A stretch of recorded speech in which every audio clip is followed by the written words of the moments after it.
Hai, Assalamualaikum. Apa khabar semua? RM500 daripada duit KWSC patut tak kita keluarkan? Itu tajuk kita pada hari ini. Assalamualaikum warahmatullahi wabarakatuh. Saya IR Sofian. Berjumpa lagi kita di dalam siri live Facebook. Hari ini hari ke berapa kita berapa tu nama dia? Dikuarantinkan hari ini. Dan syukur Alhamdulillah saya masih lagi sihat. Nak tanya kawan-kawan semua sihat lagi tak? Kawan-kawan semua Facebook, IG dan juga daripada apa tu YouTube, mudah-mudahan saya doakan anda semua sihat walafiat, walaupun dalam keadaan kita suam-suam sini, dalam keadaan kita apa tu masih lagi dalam kawalan. Dan dikabarkan bahawa bencana daripada COVID-19 ni telah meragut lebih daripada 10 nyawa kan. Dan bilangan orang yang telah tercemar, telah dijangkiti dah menjangkau 1,500. So ianya agak menyedihkan. So kita sama-sama doakan mudah-mudahan masing-masing yang tengah menanggung kesakitan tu 1,000 lebih tu, kita doakan mudah-mudahan mereka tabah, Allah berikan mereka kekuatan, Allah berikan mereka kesihatan, dapat recover balik semula daripada sakit tu, agar mereka semua sekali di dalam keadaan sihat semula sebagaimana kita. Saya doakan mudah-mudahan kawan-kawan semua sihat semua. Kalau tak jumpa, kita dah berapa hari ni tak jumpa, suara daripada last kali tu hari berapa hari, ya baru je lah kita tak jumpa. Dan hari ni tajuk yang ingin saya bincangkan adalah bagaimanakah respon anda pada hari semalam, pada hari semalam tanggal 23 hari bulan 23 bulan Mac 2020. Kerajaan Malaysia telah mewartakan bahawa wang simpanan pekerja KWSP punya wang boleh dikeluarkan walaupun anda punya umur di bawah 50. Wow, ini adalah sesuatu yang mengejutkan pada saya, disebabkan oleh selalunya pihak kerajaan sangat-sangat mengambil berat tentang isu pengeluaran duit KWSP ni. Jikalau kita cakap sekali bahawa antara syarat utama untuk mengeluarkan duit di dalam KWSP ni adalah mesti berumur 50 tahun dan juga 55 tahun. Disebabkan oleh ianya bermotifkan untuk simpanan di hari tua. Okey. Saya nak kita nak tengok balik semula, adakah ini wajar atau tak wajar. Betul, ramai membuat mengatakan bahawa banyaklah respon-respon yang saya lihat di dalam Facebook. Dan saya bukannya nak cuma saya nak ingin berikan pandangan saya mungkin daripada perspektif yang berbeza. Okey, kerana saya di pihak majikan, di swasta kita tak ada gaji yang tetap sebagaimana orang kata pihak kerajaan kan, orang kerajaan yang mereka ada apa nama dia, ada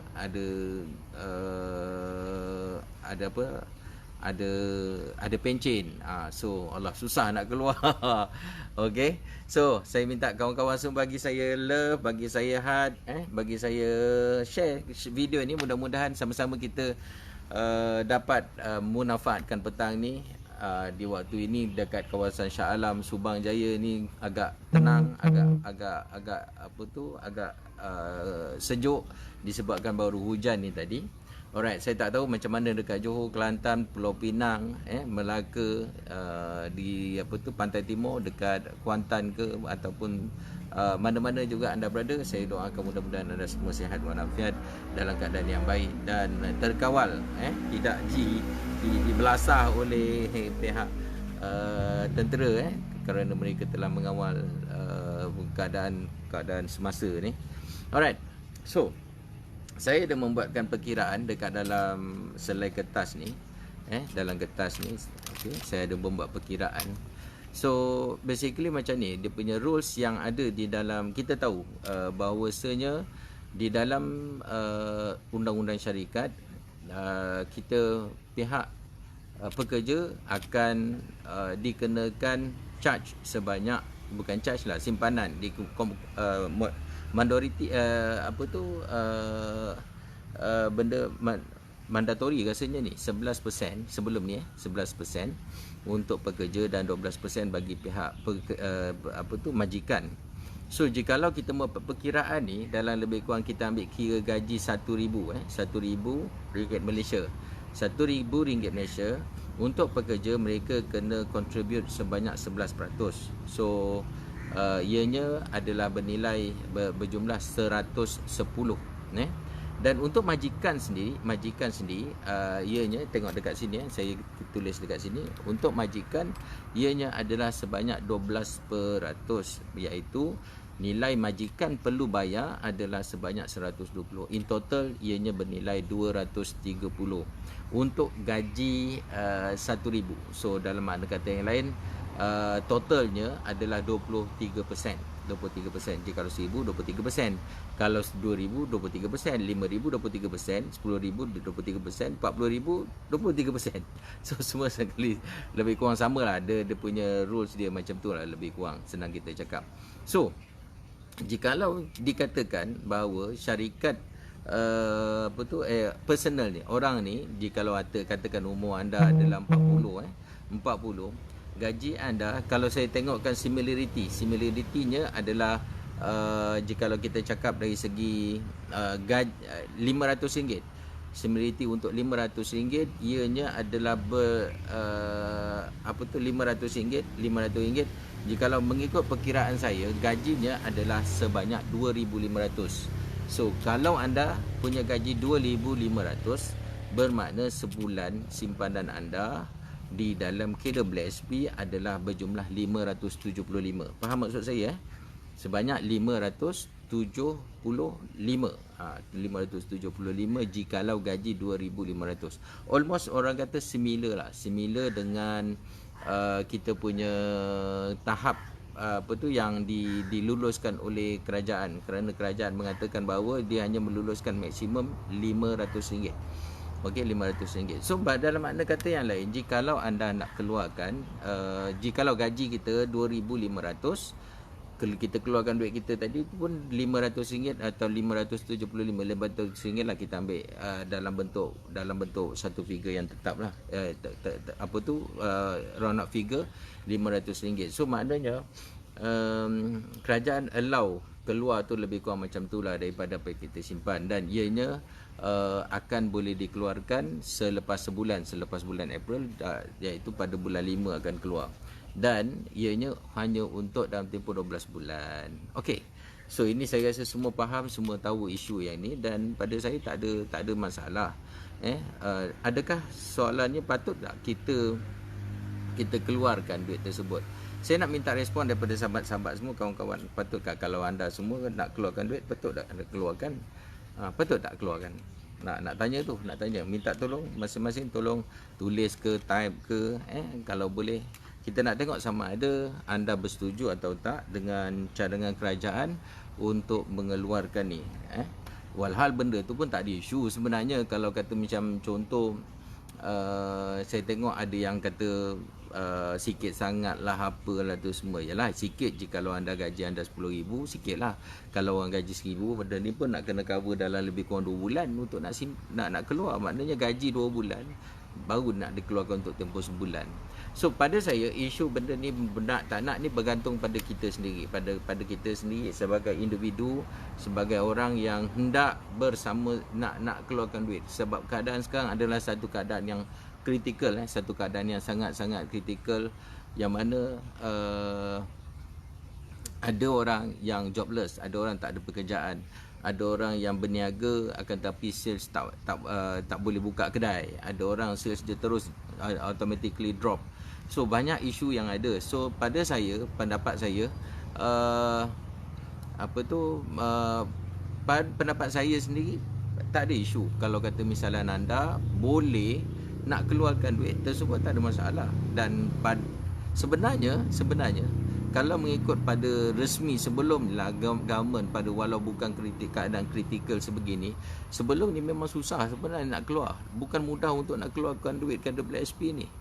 proses dia sangat susah sebenarnya, terutama sekali memang syarat dia mesti 50 tahun. Dan sebelum ni ada dikeluarkan boleh untuk akaun 2 kalau tak silap saya, untuk boleh buat boleh masuk mutual fund, boleh, itu boleh dibuat untuk beli rumah. Tapi proses dia sangat-sangat ketat dan dia mesti membolehkan kita mendapat pulangan balik semula lah. Dan saya tak pasti ASB kot dulu, saya tak ingat lah sebab saya tak ada apply, cuma saya ikuti perkembangan sebelum ni. So kita ada 2 akaun sebenarnya. Satu akaun untouchable, satu lagi boleh diubah swai lah. Jadi dalam keadaan begini sebenarnya satu nilai 500 tu adalah satu nilai yang besar. Satu nilai yang besar untuk orang yang berpendapatan rendah. So pada saya, kalau anda nak keluarkan tak ada masalah. Bagi kalau nak keluarkan pun tak nak keluarkan pun tak ada masalah lah. Maknanya anda mempunyai reserve yang cukup untuk survive kan, untuk dalam tempoh setahun ni mana boleh survive. Jikalau tak, mesti anda akan apply kan, dan insyaAllah lah benda tu nak berasa duit, dan kita pun tak tahu umur kita sampai ke tak kan.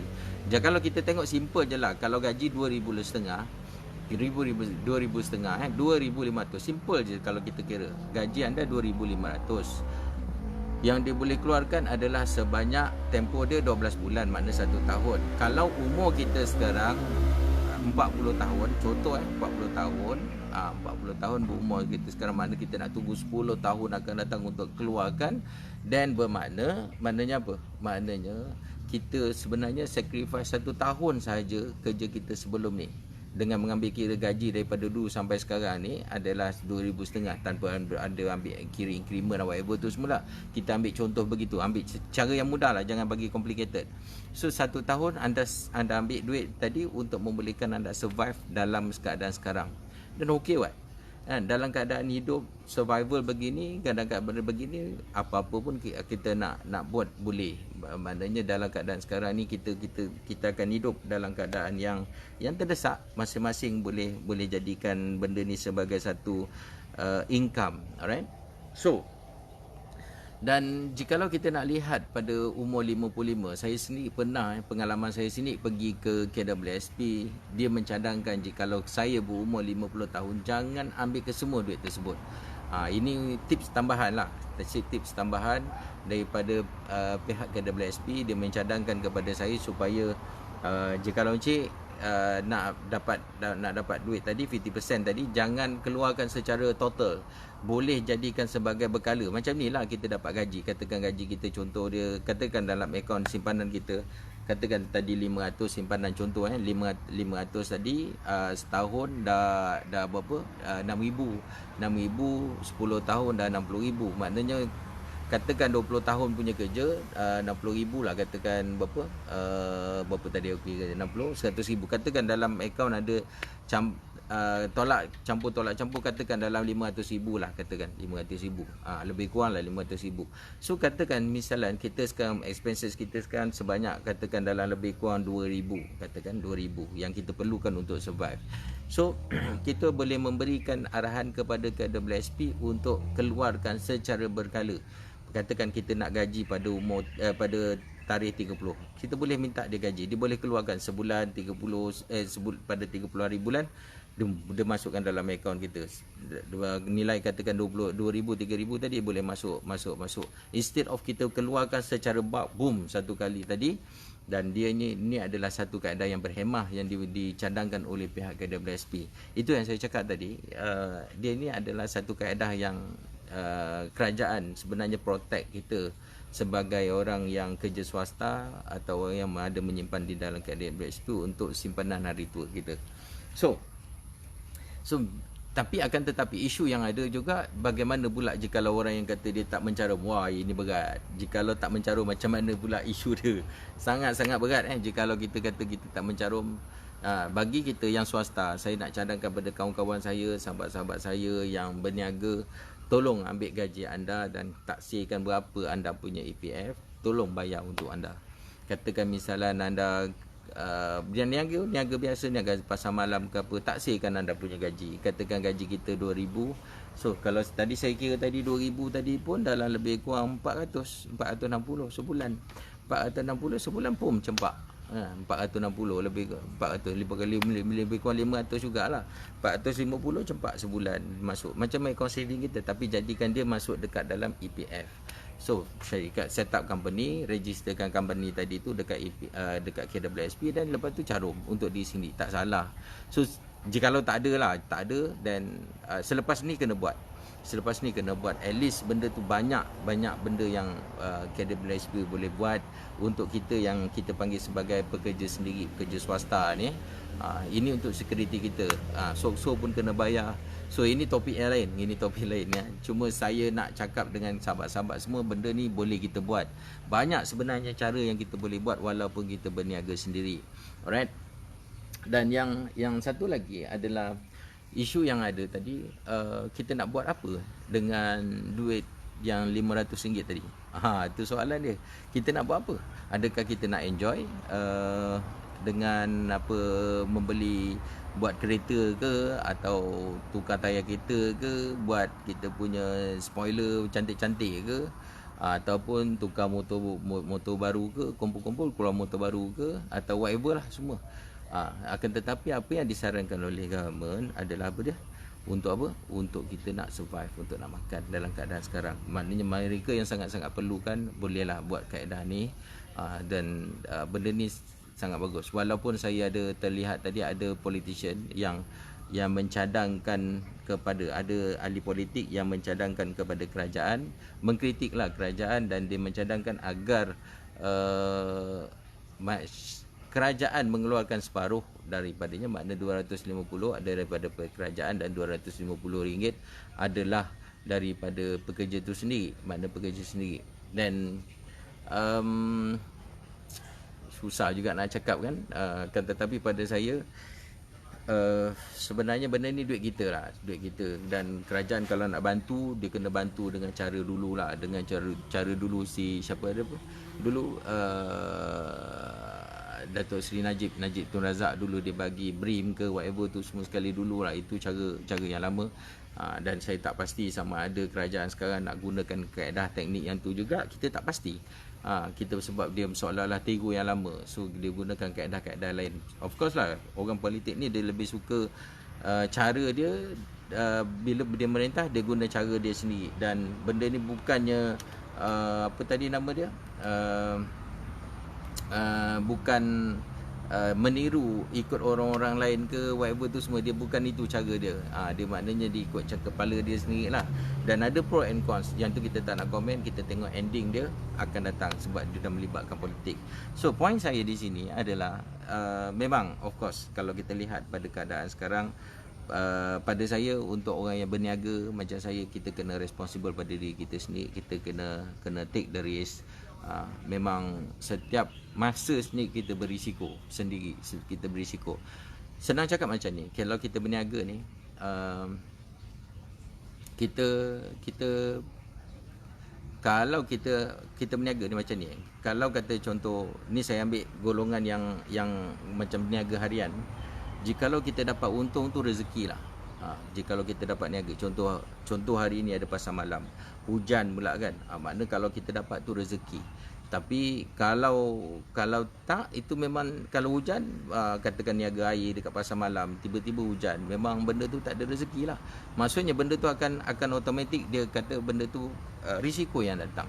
So pada saya benda tu memang kita sentiasa berisiko, kecuali orang yang ada dekat dalam cara ada dekat kerajaan, memang macam mana pun selalunya mereka akan protected.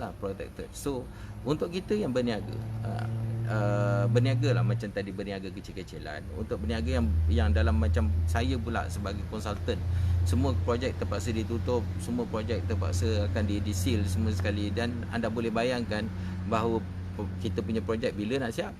Dan selepas daripada ni kita kena buat value engineering balik semula. Of course mesti selepas ni kena buat value engineering balik semula. Dan selepas daripada ni kita kena valuekan balik semula projek. Kena kirakan pula dia panggil extension of time, EOT, dan banyak prosedur yang sebenarnya kita tak suka, akan tetapi kita kena buat disebabkan oleh situasi ini. Dan inilah situasinya yang kita terpaksa tempuh. Itu tak cerita lagi company yang besar yang terpaksa dalam keadaan sekarang yang mana tidak terlibat dengan sektor makanan, yang terpaksa menutup syarikat mereka untuk membolehkan syarikat untuk pekerja-pekerja kerja tutup, bukan tutup syarikat, tutup office untuk membolehkan pekerja mereka kerja daripada rumah, untuk membolehkan pekerja mereka boleh duduk bekerja daripada rumah. Macam saya sendiri, syarikat pekerja-pekerja saya kerja dari rumah. Kita akan buat follow up, buat meeting secara webinar ke macam tu, secara WhatsApp kita follow up dengan cara macam tu. Itulah cara yang terbaik untuk kita bantu kerajaan di saat-saat yang ni. Dan kita tengok frontliner kita pun, pihak hospital, dengan doktor, dengan nurse tengah dalam keadaan sangat kalut, tengah sukar sekarang, mereka menghadapi kesukaran. So kita kena support dia orang, kita kena support dengan kita sendiri, menjaga diri kita agar kita akan terpelihara daripada virus ni dan kita tidak masuk dekat dalam dalam senarai orang yang dijangkiti virus. Itu tanggungjawab kita, itu tanggungjawab kita, tanggungjawab sosial kita sebagai orang yang menjaga diri kita, dan itu memang Allah yang suruh. Sebenarnya Allah suruh kita menjaga diri kita. Dan saya disagree lah jika ada orang kata itu Allah dah bagi kadar dan kadar. Itu sebenarnya salah. Saya tak setuju dengan situ, sebab memang Allah serahkan tubuh badan kita ni untuk kita jaga. Dan sebab itulah antara sebabnya kita tidak dibenarkan untuk isap rokok, sebab rokok akan mengakibatkan ada lung kita akan ada problem. So mungkin orang yang isap rokok tak setuju dengan saya kan. Akan tetapi inilah dia yang kita kena faham. Kita tak boleh mencala-cala balakan badan kita. Memang itu adalah yang memang Allah suruh. Allah memang minta kita buat lah. Itu memang tanggungjawab kita sebagai penjaga. Dia bagi kita nyawa, bagi kita berjalan nyawa, dan dia bagi kita cuma tubuh badan ni sebagai orang kata shell aja lah, sebagai sarung ni je. Dan kita tanggungjawab kita untuk jaga kesihatan kita. Mudah-mudahan kita sihat. Dan pergikan kesihatan tadi, pergi untuk apa? Beramal kepada Allah SWT. Okey, so bila saya berbincang pagi tadi, meeting dengan pihak AJL, banyak respon juga yang saya dapat daripada AJL. Dan AJL mencadangkan kepada saya bahawa kita buat satu kelas, kelas bagaimana untuk membantu, kerana ada request daripada pihak alumni untuk mengadakan satu kelas untuk membolehkan kita fikirkan untuk cover yang 500 ni. Maknanya dalam isu RM500 KWSP, kita fikirkan bagaimana untuk dapatkan 500 tanpa mengeluarkan duit KWSP. Faham ke faham cerita ni? Faham ke faham? Maksudnya macam ni, jikalau kita katakan dengan kita punya duit tadi KWSP tadi, kita keluarkan 500, okey. So itu memang hak kita. Akan tetapi apa yang AJL cuba cadangkan pada saya tadi, fikirkan bagaimanakah jikalau kita buat kelas untuk bantu orang dalam satu period, dalam satu masa, yang mana dengan modal yang kecil, dia orang boleh dapat RM500, RM500 tadi, contoh dia dalam RM500 dalam tempoh sebulan. Wow, saya cakap this is amazing. Dan benda ni memang dalam keadaan market volatile, sebenarnya possible untuk buat, akan tetapi dia juga berisiko. So dia ni adalah kategori high risk. So saya mencadangkan agar kita mengadakan satu undian. Maknanya kita buatkan satu form untuk membolehkan siapa-siapa yang berhajat untuk membuat live ni. Saya target dalam mungkin setengah hari lah live bersama saya. Kita buat dalam bentuk webinar. Of course lah, webinar yang berbayar dalam amount yang sangat-sangat murah lah, sangat-sangat kecil, dengan syarat, dengan kaedah yang mana kita akan buat webinar dan kita recordkan dan kita akan distributekan kepada you supaya boleh homework, dan kita akan buat follow up. Disebabkan oleh dia ni adalah dalam bentuk trading, dan insyaAllah saya akan bagi signal untuk membolehkan anda reach anda punya target ni tadi. Sini adalah sangat-sangat pada saya menarik lah bila dah dikeluarkan tadi. Kita fikirkan supaya apa yang kita boleh buat untuk membantu. Of course lah, tadi saya cakap this is high risk, definitely high risk. Dan duit amount, katakan misalnya kita fikirkan tadi 100 USD, contoh saya apa figure yang kita bincang tadi dalam lebih kurang 100 USD. Ini adalah amount yang minimum dan juga mampu milik untuk semua. Dalam amount sekarang dalam RM450 lah. Dan dengan keadaan volatility yang ada sekarang, ianya boleh dilaksanakan. Dia boleh dilaksanakan sebab apa yang saya dah buat dengan beberapa student baru-baru ni yang buat personal coaching dengan saya, dan ianya berkesan. Dianya dengan keadaan sekarang, marketnya adalah sesuai, teknik tersebut sesuai dan risikonya adalah kecil. Jikalau kita rugi dalam keadaan yang kecil, dan tapi kalau profit yang besar, makna kita prolongkan, instead of ratio dia 1:2, makna risiko 1, profit tu ataupun reward tu 2, kita prolongkan dia punya profit tadi ataupun result ni tadi ataupun reward tadi lebih, mungkin kepada 3, 4, 5. So maknanya risiko kita tu adalah satu risiko yang munasabah, boleh dipakai. Dan setakat ni alhamdulillah nampak gayanya dalam masa keadaan krisis ni, it's apa tu ada dia panggil sebagai profitable. Profitable, nak sebut bahasa Inggeris pun susah.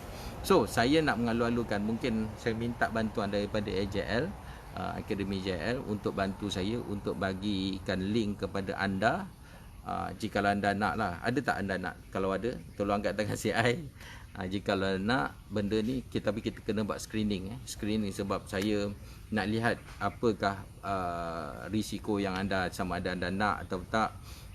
Dan juga saya nak tengok lah background anda supaya ianya mudah. Paling kurang pun pada saya dalam 10 ke 20 orang untuk first batch yang saya nak guide, untuk membolehkan yang lain-lain akan melihat result dia. Of course lah, dekat dalam bidang ni memang selalunya orang akan tengok dulu, dia akan kata aku tunggu dulu lah. So itu biasa, itu normal. So mereka akan mengatakan benda tu, dia akan tengok selepas ada result orang. That's why benda tu jadi sistem piramid. Itu biasalah. Mana yang come later adalah orang yang terkemudian. Tapi ni apa yang saya nak cuba buat, saya nak test kepada anda. Jika kalau tak nak, tak apa, should be okay. So saya minta Agile akan cuba postkan dekat dalam posting ni, dekat dalam kita punya Facebook punya live ni, satu form. Dan saya nak anda tolong isikan form ni untuk membolehkan kita buat screening. Form ni adalah just screening untuk membolehkan kita lihat siapa berminat ataupun tak, dan nak membolehkan benda ni boleh dilaksanakan atau tak. Jika tak berminat, should be okay kan, kita layan dengan apa yang kita ada je lah kan. Mana alumni yang dah bersama-sama dengan saya kan, yang mana buat dengan saya, should be okay. Cuma saya fikirkan apa value added yang saya boleh buat untuk anda semua. Dan since kita pun sekarang memang dah tak buat kelas secara live, secara live tu maksud saya dalam keadaan ada kelas, saya punya dewan pun tak diguna pakai, jadi kita gunakan secara online. So insyaAllah benda ni akan dapat membantu. Apa yang kita dah buat, dianya sangat berkesan dan dia akan dapat membantu anda insyaAllah. So inilah saya punya hasrat, mudah-mudahan kita sama-sama dapat membantu. Of course lah, macam tadi, kalau ada pembangkang tadi kata boleh bagi separuh-separuh kan, 200.5, dan juga KWS 200.5. Kita dalam kes macam ni, this is totally adalah risiko anda sendiri. Jadi atas kemampuan anda sendiri, jika anda nak letak risiko berapa, terpulang pada anda lah. Maksudnya jika anda nak letak merisikokan duit sebanyak 100 USD, 200 USD, 300 USD, 500 USD, terpulang. Tapi saya sarankan cuma letak satu amount 100 USD as a stop amount. Cara dia mudah.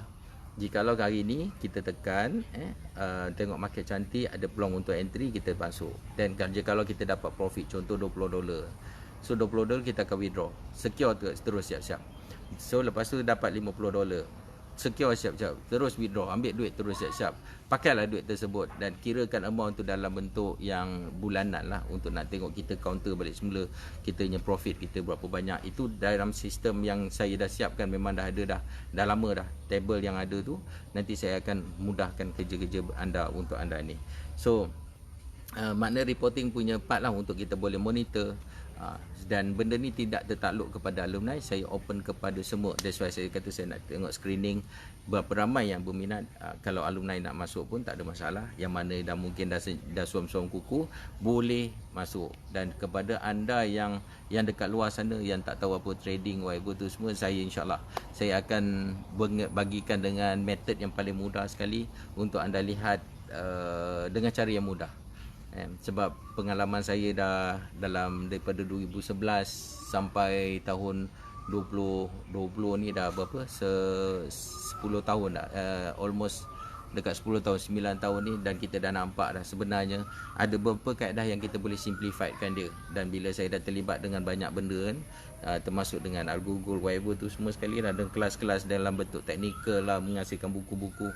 So kita dah nampak dah proses ni adalah ada beberapa kaedah yang kita rasa kesesuaian.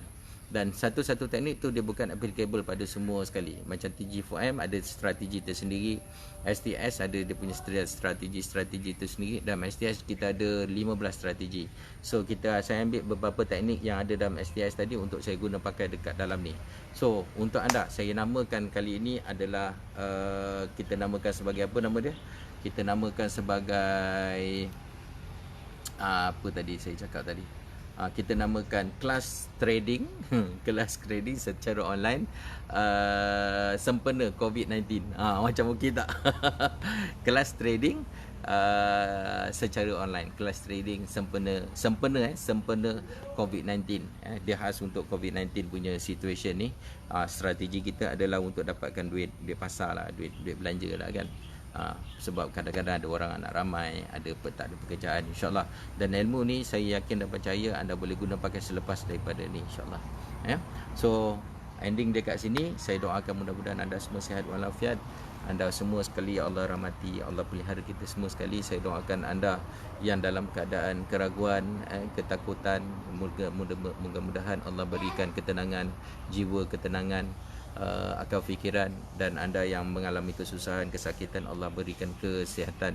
Allah akan tarik segala penyakit tersebut. Dan bagi kita yang ada dah ada kesusahan, Allah akan carikan jalan penyelesaian, insyaAllah. Sama-sama kita berdoa dalam keadaan sekarang. Memang kita kena doa banyak-banyak, kita minta ampun, kita astaghfar banyak-banyak. Memang itulah yang saranan daripada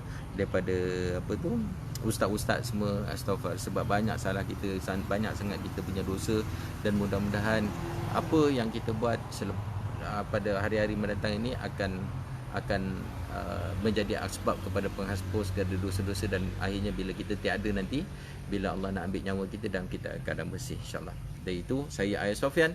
Jumpa lagi. Jangan lupa, tadi itu ada form tadi, saya minta anda tolong klik. Saya minta ada tolong copy balik semula, jadikan dia dekat dalam satu posting saja, jadi form tu supaya orang lagi senang nak tengok. Alright, jumpa lagi.